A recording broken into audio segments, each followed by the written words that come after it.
Hello Internet, and today is going to be another book opinions, those videos in which I tell you my opinion on a book, and today's book is going to be The Ability by M.M. Vaugan. And this was an interesting book for me. I cannot say that I loved it or hated it, simply that it made me ask myself some hard-hitting questions that I'm not quite sure were fully intended for the reader to ask themselves. Probably because it was meant for children's, so the children probably wouldn't have seen the dark reality that this world portrays. Maybe. I never want to discredit children's and their ability to think academically, I would say.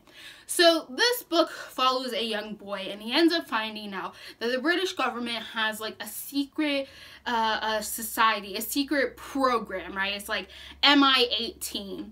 And in MI-18, they take in 12-year-olds, special 12-year-olds, because it turns out in the year of 12, every single person has the ability to do like mind magic, right? Those like little mental superpowers that you can have. Every 12-year-old has that ability at the age of 12. The whole year that they're 12, they can be trained and they can learn how to do all this mystical mind magic, and then afterwards, like, they don't got no more mind magic. He ends up getting recruited into this program where it is just a bunch of 12-year-olds being trained by the government to use their 1-year limit superpowers. And the reason why the government does this is because they want to use these kids so that the kids can read people's minds and like can find out stuff and like, you know, just be like super secret soldiers. And that is where I had the issue, because I could completely understand. I mean, like, you could only use these powers when you're 12,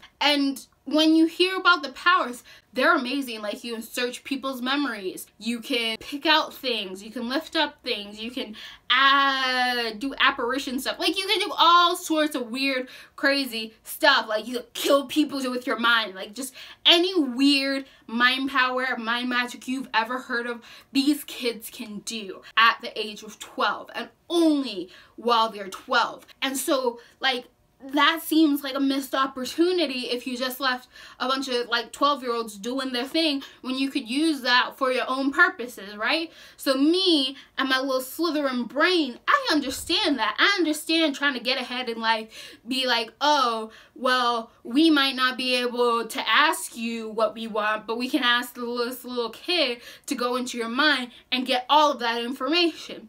So like, I totally understood what the government's purposes was for having this program and using these kids. And yes, they did try to ensure that these kids were relatively safe in whatever mission that they were going on or whatever they were doing. But the other side, the more conscious, moral side of myself was like, leave kids alone. Kids are kids, and stop messing with kids. Kids aren't supposed to be fighting your battles. Kids aren't supposed to be super soldiers. Not supposed to be soldiers at all. Let kids go do stupid kid things or whatever the kids want to do, and stop getting them involved in adult bullshit, right? So that's where I was reading this book. Aside from my mental battle of whether or not it's okay to have children be your super agents, I was fairly entertained by this book. I didn't understand why most of the adults were like really mean to the main kid. Like, I didn't understand that. But outside of the first beginning where adults are just pretty bad to this kid, and this kid having like, is a very moral, honorable person, and adults just like not reacting as well as I would to a kid that seems like a pretty decent kid who's just trying to live his life. I was fairly entertained. A lot of it was fairly predictable, being like just a middle school grade book. I think it was well written. I think that the story and the way it was very well done. It was more of a, here's kids at special mind magic school versus like, here's kids doing a bunch of dangerous missions, which I appreciated. Most of it was just about their relationships with each other and them learning, and just like this kid and his reaction to like this whole new weird world around them. There was an element of mystery or espionage, or not espionage, what's the word? of menacing nature in it, where this woman had 2 kids of her own that she was training, and so these kids were killing off people, and you had to figure out like why and what's happening and stuff. Of course, it wasn't a real mystery, but there was still that element of there's some sort of danger happening, some sort of really dark evil thing that's going on.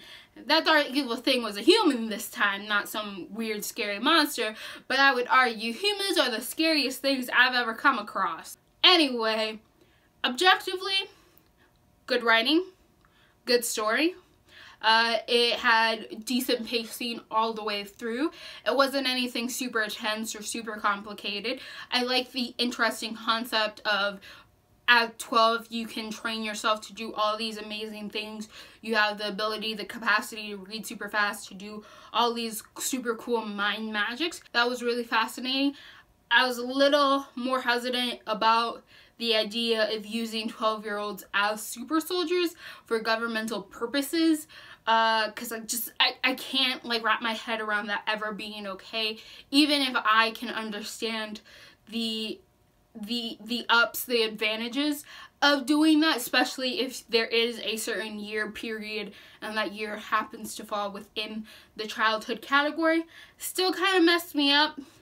So yeah, that was the main takeaway for me for this book, is whether or not I okay child soldiers when they're super soldiers, and the government seems to be pretty moral at handling them, where they're not putting them in like highly dangerous situations if they can help it. But still a messed up situation. So the ability, it was a book that I read, that I thought a lot about, which I'm not quite sure if I was supposed to think so much about, since it was only a middle grade book, and I'm not really sure that the writer ever expected anyone to think about that conversation, but it was one that I thought about. So comment down below if you've ever read a book where it's like meant for a younger audience specifically, and it introduces a concept to you that really messes with your head, where you're like, you're really sure the author didn't expect anyone to ever see this or anyone to ever question this, but like when you with your little analytical brain looked at it, you were like, nah man, that messed up. Why is this happening? Comment down below with your top book that does that to you. If you like what you're seeing here and you want to continue to see more, click all those bunnies down below, and goodbye, internet.